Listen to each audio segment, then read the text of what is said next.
Ceux qui traversent les mondes. Livre 1, La colère. Auteur Muriel Gavilla. Chapitre 6, Les guides.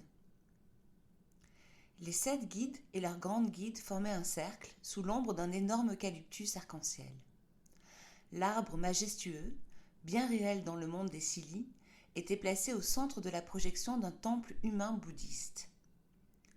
Le temple faisait partie des dizaines de bâtiments humains dont l'image avait pu franchir les voiles grâce aux énergies de prière de leurs visiteurs ou habitants. Tous les signes sont là, mes amis. Nous ne pouvons pas les ignorer. Je viens de vous relire le conte de la grande éclipse et je pense que ce conte recèle des éléments importants. Toutefois, ce n'est pas assez et nous devons retrouver le livre qui contient la prophétie d'Anna. Oda ainsi que les guides des 7 communautés écoutaient Maestro debout au centre du cercle qui parlait depuis plus d'1 heure maintenant. Mais il fut interrompu. « Je suis d'accord avec toi, Maestro, et je crois que nous le sommes tous. » Sirto s'était levé et une discussion intense s'entamait. « Tous les enfants élus protecteurs et une Scilly de la sagesse sont en effet les signes d'un grand danger, » ajouta Sirto. « Toutefois, tu ne peux pas nous en vouloir de penser que tu n'es pas le mieux placé pour envisager les bonnes mesures à prendre. »« Parce que je suis attaché à Sophia, » devina Maestro. « Attaché à Sophia ? Cette jeune Scilly est ta petite-fille adoptive. Je n'appelle pas cela être attaché, Maestro. Ton affection pour elle t'empêche d'envisager ce qui nous apparaît à tous comme une évidence. » « De quoi parles-tu, Sirto ?» Maestro savait malheureusement où Sirto voulait en venir. Pour Sirto, Sophia était le danger, comme son ancêtre Minerva l'avait été. Sirto prenait un malin plaisir à le titiller et jouait au tribun devant l'assemblée des guides, trop heureux d'avoir trouvé son point faible. Mais Maestro devait garder son calme, compter sur la sagesse de ses amis pour prendre la bonne décision et respecter ainsi la promesse faite à Sophia.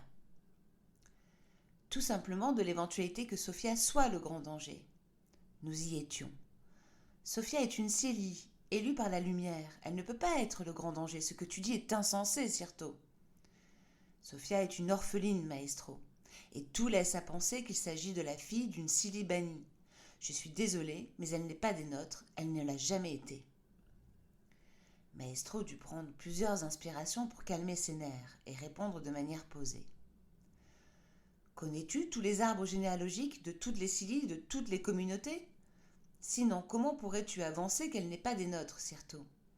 Si elle n'était pas des nôtres, comment la lumière aurait-elle pu les lire Scilly de la sagesse ? Quand nous, les guides, avons-nous décidé que nous étions plus sages que la lumière ? Maestro eut un soutien dans le regard de quelques-uns, mais d'autres détournèrent les yeux. Pourtant, il avait fait mouche en faisant allusion à l'orgueil de Sirto.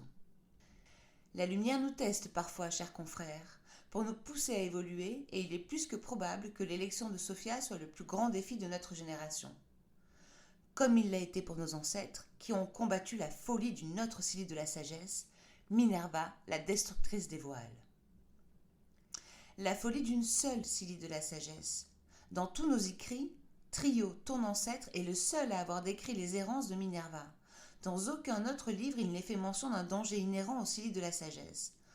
Au contraire, le peu d'informations recueillies les décrit comme la plus grande des bénédictions. Sophia ne devrait pas être condamnée pour ce qu'a fait Minerva, il y a plusieurs centaines d'années. D'ailleurs, certains guides n'ont-ils pas aussi été complices des actions de Minerva ? Pour autant, devons-nous nous considérer comme une malédiction et donc dangereux ? Justement, les erreurs commises par nos ancêtres sont la faute d'une Scilly de la sagesse qui les a ensorcelés. Et c'est pourquoi nos prédécesseurs, dont mon ancêtre était le grand guide, Trio, ont dû prendre des mesures drastiques et interdire aux guides de franchir à nouveau les voiles. Et tu le sais bien, car tu t'évertues depuis des années à remettre en question cette interdiction. Maestro resta silencieux. Il essayait en effet, et ce à chaque conseil, de convaincre ses confrères d'autoriser à nouveau les guides à franchir les voiles et à se rendre dans le monde des humains. Ils n'y étaient plus autorisés depuis 2 millénaires, car plusieurs d'entre eux avaient outrepassé leurs devoirs. Selon les écrits de l'ancêtre de Sirto, les seuls disponibles, les guides auraient été ensorcelés et manipulés par Minerva, Scilly de la sagesse, qui aurait tenté de faire disparaître les voiles et de réunir le monde des hommes et celui des Scilly pour y régner. Mais cette histoire comportait plusieurs zones d'ombre. Avant cela, les guides pouvaient traverser les voiles pour conseiller et guider les communautés humaines. Leur connaissance du monde des humains était extrêmement utile. Les élus et les guides travaillaient de conserve. Mais depuis, les ordres ne se faisaient plus une totale confiance. Des serments étaient prononcés pour garder secrets les apprentissages et les connaissances. Pour retrouver l'harmonie qui régnait auparavant parmi les ordres, Maestro et 2 autres guides, celui de la communauté du fleuve Serpent et celle de la communauté de la Terre de Feu, avaient proposé avec succès d'établir un conseil commun dans chaque communauté. Mais cette initiative ne cessait de créer des débats et des discussions parmi tous les guides. Sirto profita du silence de Maestro pour poursuivre ses attaques. Comment expliques-tu le nombre important de protecteurs désignés pour cette génération ? Et cela au même moment où Sophia est élue Silly de la Sagesse. C'est grâce aux protecteurs que les plans de Minerva ont pu être stoppés par le passé, avec le courage de quelques guides avisés dont mon ancêtre. Trio est très clair sur le sujet. Cela ne peut pas être une coïncidence. Nous serions fous d'ignorer le lien entre les 2 événements et de ne pas voir que l'histoire risque de se répéter. Je ne l'ignore pas. Je pense juste que le grand danger est ailleurs et que Sophia a été élue par la lumière pour nous aider à l'affronter. Tu vois ? Il t'est impossible d'imaginer que Sophia puisse être dangereuse. Tu n'es pas objectif, Maestro. Nous devons être prudents. Justement, j'ai une demande à formuler pour que nous puissions acquérir les connaissances nécessaires et... C'est trop tôt, pensa Oda. Maestro va trop vite. L'Assemblée ne lui accordera jamais de lever le sort comme cela. Sirto venait de le piéger, elle devait agir. Et nous écouterons ta demande, dit alors le grand guide, en se levant difficilement. Mais auparavant, j'ai une annonce importante à vous faire.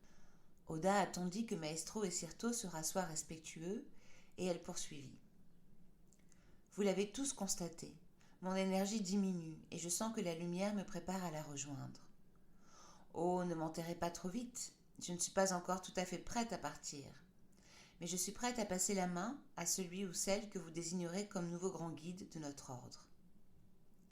Il s'agit d'une lourde responsabilité. C'est pourquoi, et comme le veut la tradition, nous procéderons à son élection lors de la fête de Brida, dans quelques mois. Le temps pour chacun de méditer et d'en appeler à la lumière pour faire son choix. J'accompagnerai ensuite votre nouveau grand guide sur son chemin de sagesse, tout le temps qu'il me sera accordé de rester parmi vous. Oda marqua une pause, puis reprit. Aucun d'entre vous n'est bien entendu surpris par cette annonce, car il est commun qu'un grand guide abandonne ses fonctions lorsqu'il atteint sa 200e année. Et je me retire confiante, car chacun d'entre vous fera un excellent successeur. Les événements récents laissent présager une période incertaine, voire difficile. Et je vous encourage à nommer celui ou celle qui saura fédérer les communautés et agir en partenariat étroit avec les autres ordres de notre monde, les élus, les protecteurs et les Silly de la Terre. Sirto ne put s'empêcher de grimacer à ces derniers mots. Tous savaient qu'Oda venait de donner un soutien direct à Maestro avec cette allusion. Sirto et Maestro avaient été les 2 apprentis d'Oda, et étaient donc les 2 guides les mieux placés pour sa succession. Mais seul Maestro entretenait des relations fortes et de confiance avec Dana, la grande prêtresse de l'ordre des élus, et avec Santo, le grand capitaine des protecteurs. Les Silly de la Terre resteraient neutres, comme elles l'avaient toujours fait. Mais l'annonce du grand danger et le lien qui unissait Maestro à Sophia, une Silly de la Sagesse, pouvaient changer les choses. Et jusqu'ici, tout se déroulait comme prévu. Il devait juste être patient et avancer chacune des pièces du plan qu'il avait prévu avec ses alliés. Car Sirto avait des alliés. Bien, faisons une pause, conclut Oda, et retrouvons-nous après le déjeuner pour poursuivre les débats et écouter la demande de Maestro. Lors des conseils, des petits groupes se formaient toujours, presque naturellement et par affinité. Mais cette fois-ci, et après l'annonce d'Oda, personne n'osait afficher ses préférences et chacun déjeuna seul. Seule Binta rejoignit directement Maestro pour partager son déjeuner. Binta était la guide de la communauté de la Terre de Feu. Elle était la plus jeune de tous les guides, et chose non commune, avant d'être guide, elle avait été Silly de la Terre. Les Silly de la Terre formaient le 4e ordre du monde des Silly, mais elles étaient plus une confrérie qu'un ordre, car il n'y avait aucune relation hiérarchique et aucune cérémonie pour désigner les Silly de la Terre. La lumière accueillait toutes les Scilly qui souhaitaient dédier leur existence ou une partie de leur existence à cette fonction. Une fonction qui était la plus importante de toutes, puisque ces Scilly prenaient soin de la terre, des rivières, des forêts, des animaux et géraient les cultures. Leur savoir dépassait largement celui des guides en ce qui concernait la nature et les plantes, avec qui elles communiquaient constamment et intimement. Maestro avait énormément de respect pour les Scilly de la terre. Elles étaient humbles, sages et restaient toujours à l'écart des débats et des discussions. Après une centaine d'années comme Scilly de la terre, Binta avait décidé de suivre la formation de guide, encouragée par les membres de la Terre de Feu dont le guide Bara avait étrangement disparu. Bara était le frère jumeau de Binta, et leur communauté les tenait tous deux en grand respect. Binta avait accepté de remplacer son frère et avait suivi sa formation comme apprenti, d'abord auprès du guide de la communauté de la montagne des Murmures, puis auprès de Maestro. En attendant qu'elle finisse sa formation, Wilfried, un apprenti confirmé, envoyé par Sirto, fut chargé de guider la communauté de la Terre de Feu. Mais à son retour, Binta trouva la communauté complètement changée. Les décisions n'étaient plus collégiales, mais prises par Wilfried, conseillé par quelques membres choisis. Les Scilly de la Terre de Feu étaient déchirés entre fidèles et opposants à Wilfried. Wilfried demanda à devenir le guide officiel de la communauté de la Terre de Feu, prétextant que Binta n'était pas encore prête et que la communauté était en grand désordre depuis la disparition de Bara. L'ordre des guides était divisé sur la décision à prendre, jusqu'à ce qu'un messager rapporta que Wilfried n'était plus en état de remplir ses fonctions. Il avait été retrouvé errant et incapable d'articuler des phrases compréhensibles. Personne ne savait ce qu'il s'était passé, et Sirto avait bien entendu accusé Binta, mais sans preuve, cette dernière avait été innocentée et confirmée dans ses fonctions de guide officiel. Sirto avait recueilli Wilfried, qui était devenu son aide à tout faire. Une inimitié était née depuis cet incident entre Sirto et Binta, qui avaient toujours bénéficié du soutien de Maestro. « Comment est-elle, Maestro » demanda Binta alors qu'elle s'asseyait à ses côtés. « De qui parles-tu » ? « De Sophia, notre nouvelle célébrité, la Scilly de la sagesse. C'est une jeune fille très intelligente et affectueuse. Elle a été très courageuse toutes ces années, et aujourd'hui encore elle m'impressionne par son courage et sa force. Tu l'aimerais beaucoup, Binta. » « J'en suis certaine. La question est de savoir ce qu'en penseront nos confrères et consoeurs. »« J'ai confiance, répondit Maestro. »« Tu ne devrais pas. Sirto a marqué des points, et il n'est pas loin de convaincre notre assemblée que Sophia est dangereuse, surtout que l'histoire a tendance à lui donner raison. »« Cela serait terrible, Binta. Sophia a déjà grandi en étant dévisagée et crainte par plusieurs membres de la communauté du Grand Chêne. Tu admettras que contrairement aux humains, nos enfants sont rares, et que nous connaissons leur origine à tous. Peut-être. Mais contrairement aux humains, nous ne devrions pas juger un enfant pour les fautes éventuelles commises par ses parents, ni craindre et rejeter ce que nous ne connaissons pas. Et Sophia a été élue par la lumière, donc envoyée aussi par la lumière. Comment peuvent-ils ne pas tenir compte de cela ? C'était aussi le cas pour Minerva, répondit Binta. Un silence s'installa entre les deux guides. Je sais ce que c'est d'être victime de suspicion, dit alors Binta pour rompre le silence, en désignant Wilfried de la tête. Malgré toutes nos connaissances et nos efforts, les Scilly ont aussi leur part d'ombre, ma chère amie. Maestro accompagna cette phrase d'un sourire extrêmement triste qui émut Binta. Peut-être devrais-tu utiliser cette part d'ombre pour parvenir à tes fins. Que dis-tu ? Que c'est cette part d'ombre qui fait que nous sommes tous fascinés par le pouvoir, non ? Surtout à l'aube d'une possible bataille. Oui, peut-être. Et je suis certaine que je ne suis pas la seule à être aussi curieuse concernant Sophia et les Scilly de la sagesse. Après tout, combien de guides dans toute notre histoire ont pu en côtoyer ou en connaître une ? Intéressant, chère Binta. Compte tenu de l'opposition de Sirto, jamais Maestro ne parviendrait à convaincre les guides de lever le sortilège pour aider sa jeune protégée à acquérir plus de pouvoir et de connaissances sur son histoire et son destin. La seule raison pour laquelle il le ferait serait qu'il puisse également accéder à ces connaissances. Mais cela ne serait possible que si Sophia acceptait de se soumettre à l'ordre des guides. Il pourrait toujours la convaincre, pensa-t-il, surtout si c'était lui qui était désigné pour la surveiller. Mais pourrait-il convaincre Dana, la grande prêtresse des Scilly des émotions ? Car il s'agissait ici d'une interférence certaine des guides dans les affaires et connaissances des élus. Maestro passa le reste de son déjeuner à élaborer le meilleur plan possible pour faire aboutir sa demande et tenir la promesse faite à Sophia. Invités par Oda, les guides se rassirent. Avant de reprendre les débats, nous devons faire notre devoir et procéder à l'enregistrement des élus et des protecteurs, dit la grande guide. L'image d'un grand grimoire apparut devant Oda, qui d'un geste lent du doigt le fit glisser devant le guide assis à sa droite, Henri de la communauté de la montagne des murmures. Henri énonça les noms des ciliés élus par la lumière et celles désignées protectrices. Il les décrivit une à une afin que le livre puisse enregistrer chacun de ces mots et les images mentales qu'il lui envoyait. À leur tour, les guides énoncèrent les élus et protecteurs de leur communauté.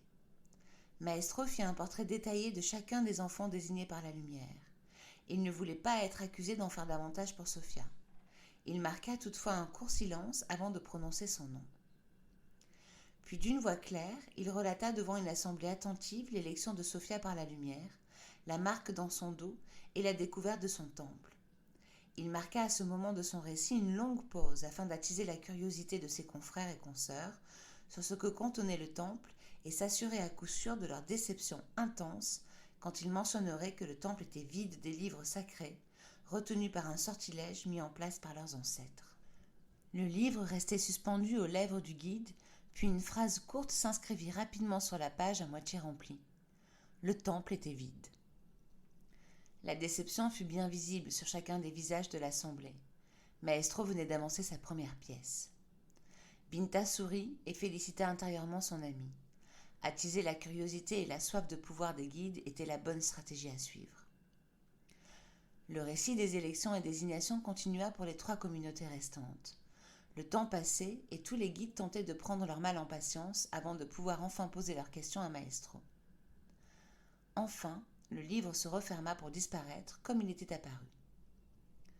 Oda remercia tous les guides puis invita Maestro à formuler sa demande au conseil. Le guide de la communauté du Grand Chêne se leva lentement et entreprit de convaincre l'assemblée. Ma demande est simple. Comme je vous le disais, le temple de Sophia est vide, car les livres sont emprisonnés par un sortilège mis en place par nos ancêtres. Et c'est ce même sortilège qui bloque l'accès aux livres dangereux, dont celui qui décrit la prophétie d'Anna. Or, la prophétie d'Anna, ainsi que les autres ressources du temple, contiennent un savoir incommensurable qui, sans nul doute, nous donnerait plus d'indications sur la grande éclipse et sur ce qui nous attend. Ces livres pourraient même nous révéler les pouvoirs nécessaires pour combattre ce qui s'annonce. Je demande donc au Grand Conseil de lever le sortilège pour que nous puissions accéder à tout le savoir enfermé par le temple de la sagesse. Si Dana nous y autorise, bien entendu. Sirto se leva alors immédiatement pour poursuivre le débat que les 2 anciens apprentis avaient commencé un peu plus tôt. Encore une fois, j'ai bien peur que tu aies perdu ton objectivité, Maestro. Comment sais-tu que le temple est vide? As-tu pu t'en assurer? Non, bien entendu. Les temples ne sont ouverts qu'au cili des émotions, comme tu le sais. Toutefois, Sophia me l'a dit, et pourquoi en douterions-nous? Pourquoi en douterais-tu? Tu affirmes donc que le temple est entièrement vide? Oui, c'est cela. N'y aurait-il pas toutefois d'autre chose que des étagères vides dans son temple, comme des tornades par exemple? Oui, en effet, mais vides des livres qui devraient y figurer. Peut-être, mais d'après ce que j'ai appris, le temple de Sophia ressemble à celui de la colère, avec une bête féroce comme gardien. Maestro s'en voulait. Il aurait dû en parler tout de suite dans son récit. Elianati m'avait certainement renseigné Sirto. Je vois qu'Eliana t'a fait un récit complet. Il est vrai que le temple de Sophia est semblable à celui de la colère, et que son gardien est un chien noir, très protecteur. Mais il n'a rien de féroce selon Sophia, et les tornades ne contiennent aucun livre. Il ne faut pas en vouloir à Miss Tim qui a été particulièrement secouée par les événements qui se sont déroulés dans ta communauté. Nous l'aurions tous été à sa place. Et encore une fois, Maestro, tu te fies à Sophia pour formuler une demande importante et grave. Si nos ancêtres ont créé ce sortilège, c'est bien parce que le temple est dangereux et que les cilices de la sagesse sont dangereuses. Cela demande réflexion. Et personnellement, je ne peux pas soutenir cette demande sans envisager les graves conséquences que la levée du sortilège pourrait avoir. Henri demanda à Sirto d'expliquer les conséquences dont il parlait. Selon le récit d'Elianatim, Sophia a attaqué les protecteurs et les autres élus lors de la cérémonie, et son temple s'est révélé semblable à celui de la colère avec une bête féroce comme gardien. Sophia ne nous a pas attaqués à proprement parler. Elle a été envahie par chacune des émotions du grand arc-en-ciel, et elle a perdu le contrôle un instant quand la colère l'a submergée. Perdu le contrôle? Maestro, t'entends-tu? Veux-tu réellement donner plus de pouvoir à une Célie qui ne peut pas contrôler sa colère et à son chien féroce? Parce que libérer ses livres donnera assurément plus de pouvoir à ta jeune protégée. Et je persiste à penser que Sophia pourrait être elle-même ce grand danger. Maestro perdait du terrain. De tous les guides, Cyrto était pourtant le plus avide de pouvoir, et il aurait dû s'intéresser au livre du Temple de la Sagesse. Je pense au contraire que Sophia est une bénédiction, et qu'elle pourrait nous aider à combattre si nous lui accordions notre confiance, comme l'a fait la lumière. Encore une fois, ne jugez pas Sophia pour les crimes commis par une et une seule Célie de la Sagesse. Une enfant de 13 ans, qui a grandi parmi nous et élue par la lumière, devrait pouvoir avoir votre confiance. Et d'autant plus si, comme l'a noté Cyrto, j'ai personnellement pris soin de cet enfant. Aurais-je moi-même perdu votre confiance, mes amis? Demanda le guide avec un sourire triste. Absolument pas, maestro, s'empressa de répondre Binta. Nous sommes tes amis et nous te tenons en très haute estime. Ton jugement a toujours été sage et juste et tu es l'un des membres les plus éminents et expérimentés de notre assemblée. Tu as notre entière confiance. Oda confirma alors ses paroles par un long hochement de tête. Maestro venait enfin de marquer un point. En engageant personnellement sa parole, Maestro, aidé par Binta et Oda, avait implicitement rappelé les enjeux de la nomination à venir du prochain grand guide. Henri prit alors de nouveau la parole. Nous n'avons en effet aucune raison de douter de toi et de ton jugement, mon cher ami. Mais les arguments avancés par Cyrto doivent nous inciter à une certaine prudence. Nous comptons sur ta sagesse pour nous guider. Que proposes-tu? Cyrto comprit qu'il devait stopper ces attaques. En continuant, il risquait de dévoiler son jeu et de mettre en péril sa stratégie pour être nommé grand guide. Car c'était de cela qu'il s'agissait avant tout. Des peurs et des doutes s'étaient installés dans l'esprit de ses confrères. De son côté, Maestro savait qu'il ne pouvait pas réitérer sa demande. Aucune chance qu'elle aboutît. Il changea donc de stratégie. Je regrette que Sophia inspire tant de méfiance, mais je le comprends et le respecte. Je propose donc de vous l'amener afin que vous puissiez l'interroger vous-même. Je suis certain qu'une fois que vous la connaîtrez, nous pourrons lever toutes ses suspicions et libérer le savoir important que contient le temple de la sagesse. C'est une sage proposition, dit Oda. Toutefois, nous ne pouvons pas enlever Sophia à Dana et à l'ordre des élus en la soustrayant au premier mois de son apprentissage. Nous la verrons donc lors de la grande fête de Brida. L'assemblée acquiesça et le débat fut jugé clos, pour l'instant. Maestro était préoccupé. Comment allait-il annoncer cette nouvelle à Sophia, alors que la jeune fille en voulait déjà au guide? Ma petite lune, la confiance, la bienveillance et la sagesse sont aisées quand les temps sont heureux. Mais pourras-tu comprendre que face à un danger, même nous les guides, nous pouvons nous laisser envahir par la peur et les suspicions? Pourras-tu être patiente et me garder en confiance? Fin du chapitre 6. Retrouvez les autres chapitres en podcast sur www.cequitraverselesmondes.fr et commandez le livre en format Kindle ou broché sur Amazon. À très bientôt.